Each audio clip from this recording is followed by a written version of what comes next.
Hello and welcome to this video which will outline qualitative research in terms of the methods and the analysis that they're used and give you some idea of why we might be interested in using qualitative methods.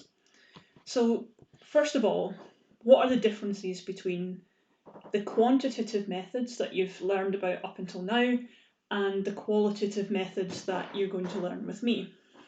So the way I look at it is like this. Quantitative methods are about numbers and whether you can take any confidence from those numbers, whether there's any meaning in those. So you might find an insight like, well, 1 in 30 people take free ice cream. Qualitative methods for me is much more about the why behind it. So how did you feel when you saw the free ice cream? Well, I was excited and a little scared. Well, why? What made you feel that way? And so from qualitative methods, we can start to create an understanding of the observations that we make when we use empirical data and we use our statistical analysis that we have up until this point.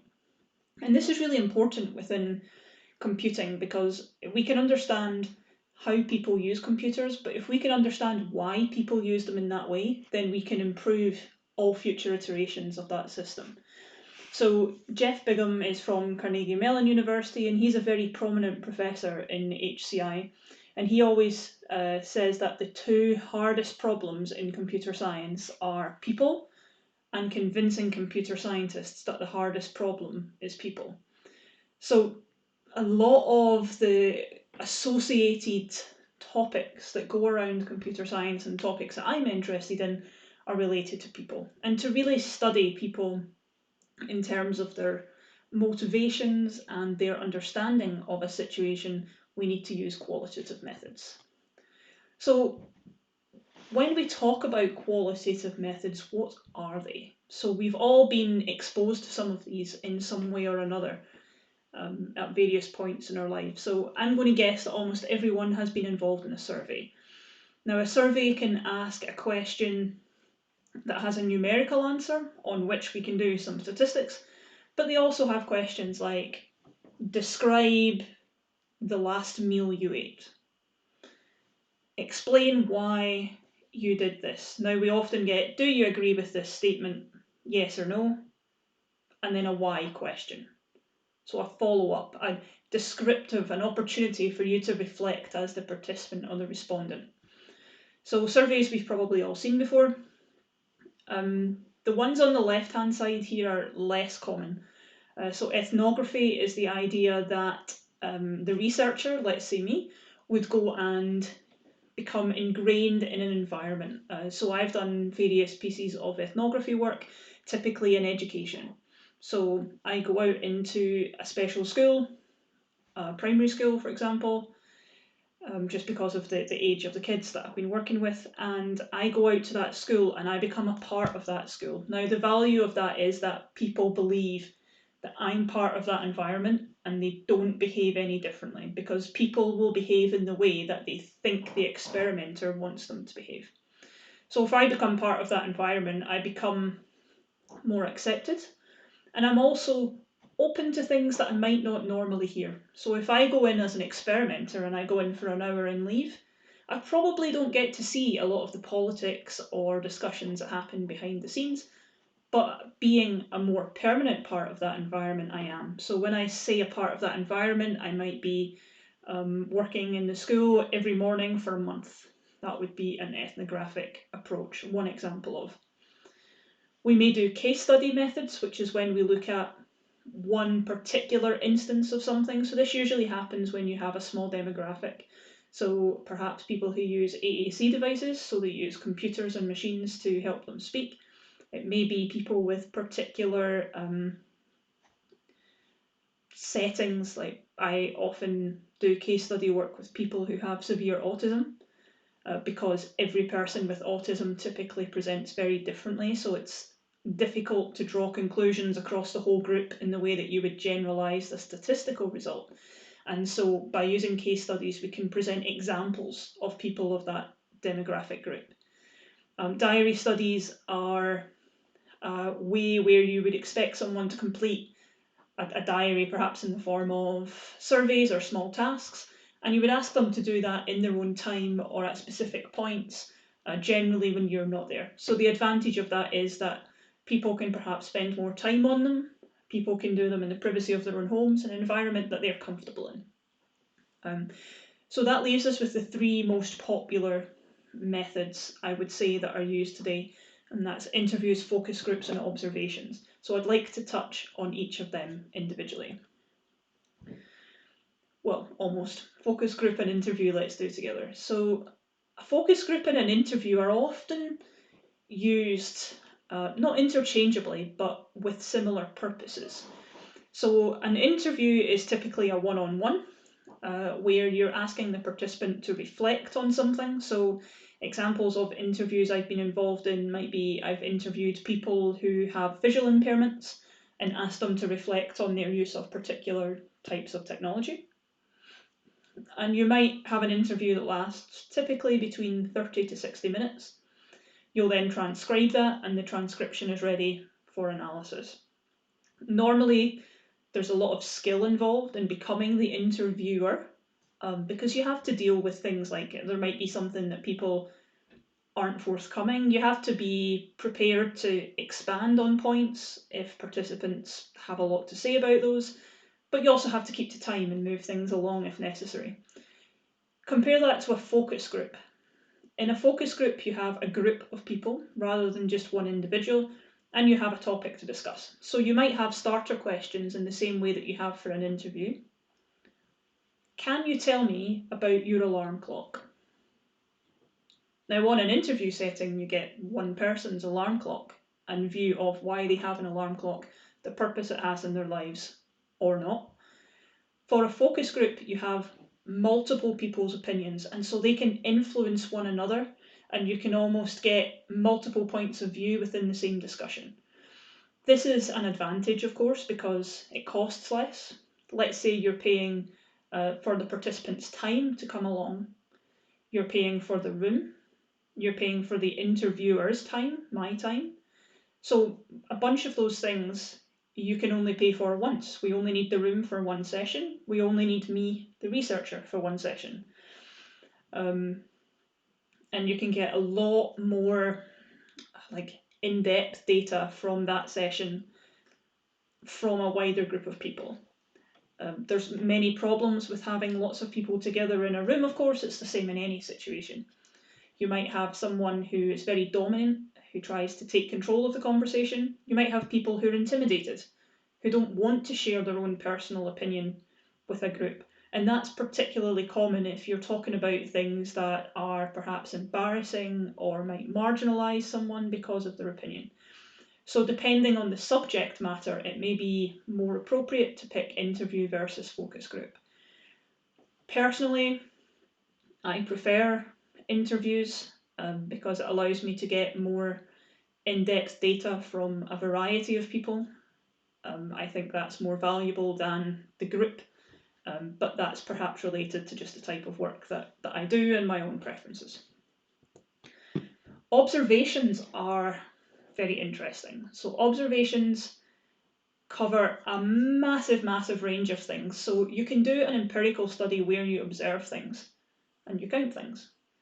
So you might have come across already examples within the statistics element of I want to count the number of times that someone opens a door. I want to count the number of colour of cars that there are on the road. Are red cars more popular than blue cars? And that's a form of observation because you're gathering that data. You might be literally standing there counting cars. But when we talk about observation from a qualitative point of view, we're talking about it in a broader sense in terms of perhaps the environment or interactions within that environment, as opposed to answering a very specific question, like the colour of cars. So this is a set of spectra that are typically used to describe observations. So it may be a participant or non-participant observation. That means that me, the researcher, I may be a participant in that, and that's common if I'm in a school, for example. I'm observing the classroom, but I'm very much a part of that classroom. It can be covert or overt. So if it's overt, I say to the participants gathered in the room, I am here to observe. Please carry on. If it's covert, then they don't know why I'm there.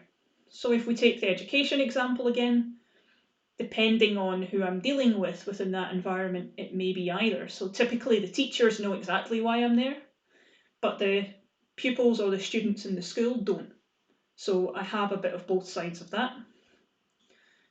It may be systematic or unsystematic. Systematic means that I have a series of things that I want to count or check off or address, and that's a bit like your traffic survey. Who did this? Why did they do that? What happened afterwards? Unsystematic means that I'm simply letting things occur and I'm recording anything that is of note. So I maybe don't have a specific thing that I'm looking for, it's more of an exploratory observation. And finally, I can either observe people in a naturalistic environment, which may be in the classroom itself, versus an artificial environment, which would be I extract people from the environment in which they would typically do that task and I place them in a lab setting, for example, or in a different meeting room. Now, by removing people from the environment, you increase a layer of complexity into that observation because you've become more covert by doing that. So you can see that some of these scales or spectrum are very closely linked to one another. So that hopefully gives you a sense of the different types of ways in which we can gather qualitative data.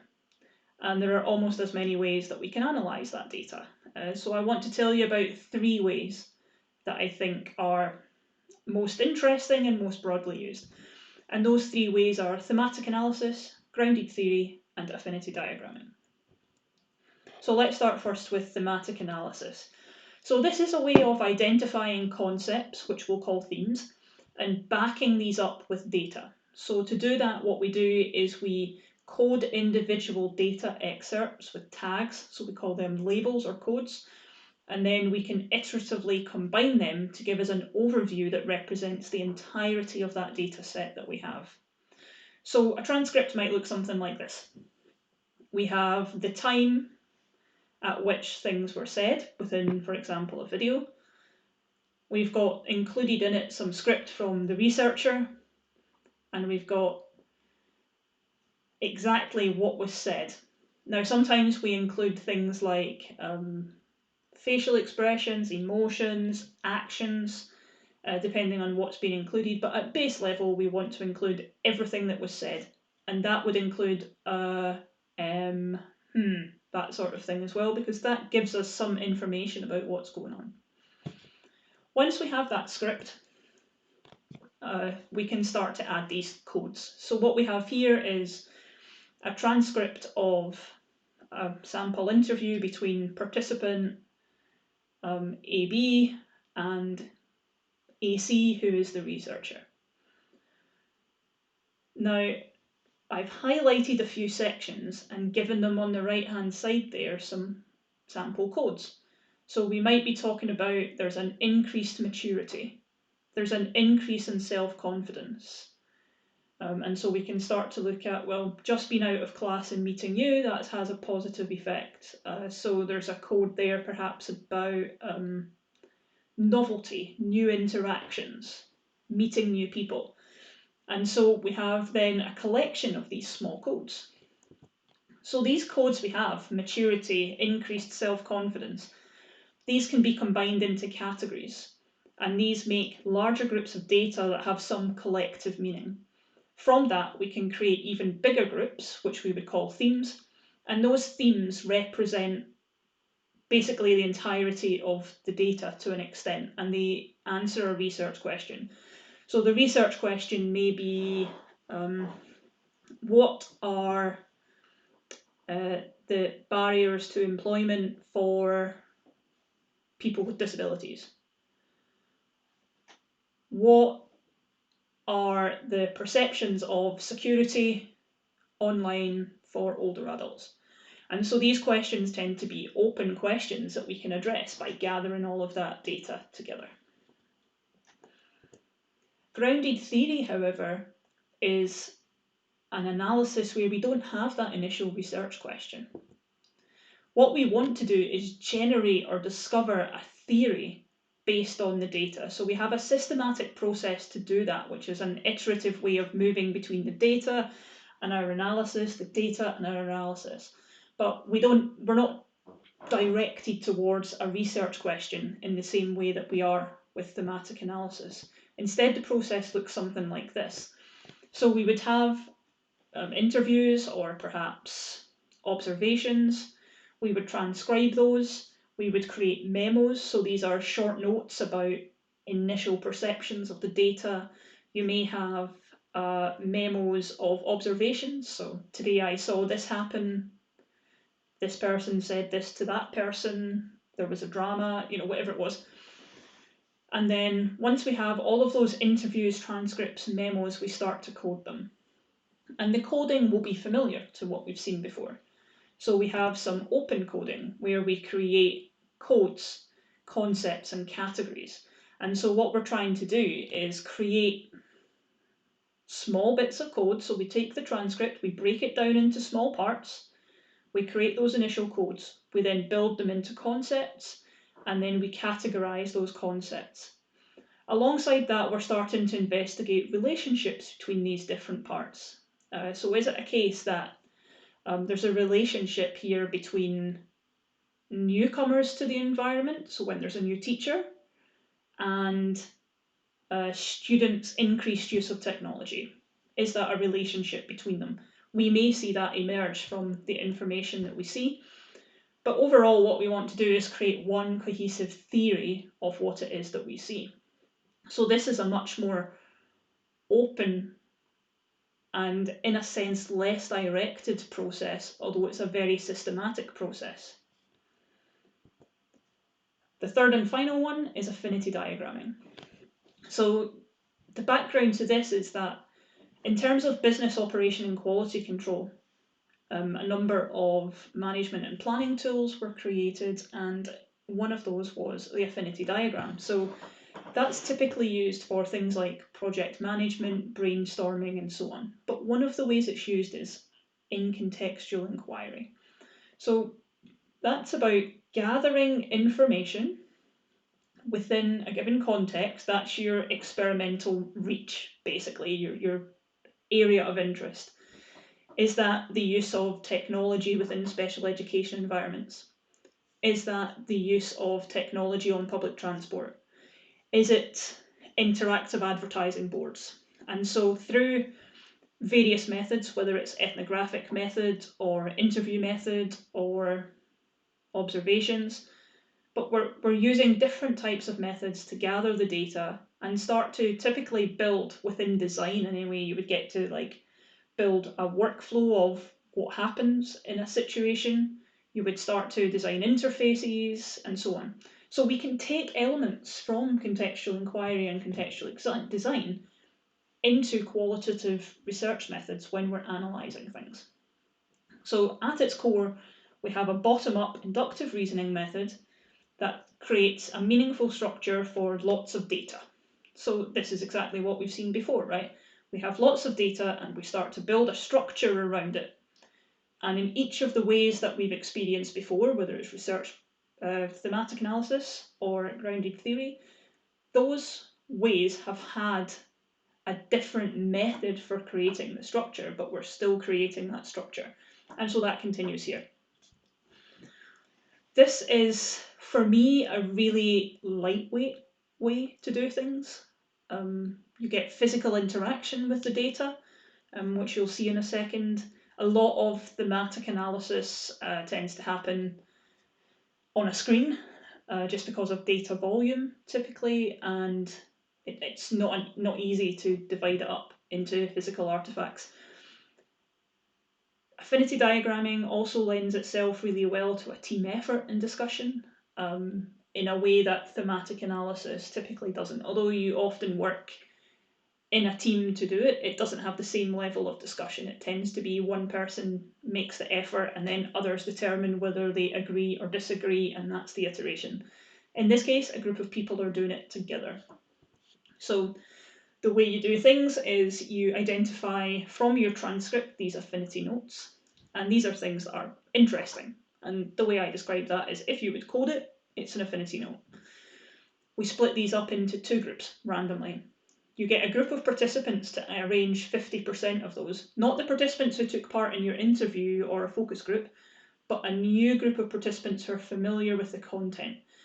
So that might be if I was doing, so I have done this before for escape rooms. I was interested in how people with disabilities experience escape rooms. And so I had some escape room people who have worked in escape rooms, psychologists, and people who have experience of qualitative methods and escape rooms together, so they understood all of that context. And then I make sure that you have a research question visible all of the time, and people basically start to categorise and arrange those affinity notes. Once your participants have arranged the first half, you then come on and arrange the other half, and you can make adjustments. So what's interesting about this method is that you, the researcher, did not make the initial judgments. So the subjectivity of the researcher is reduced because it's a group of people who've made that first action.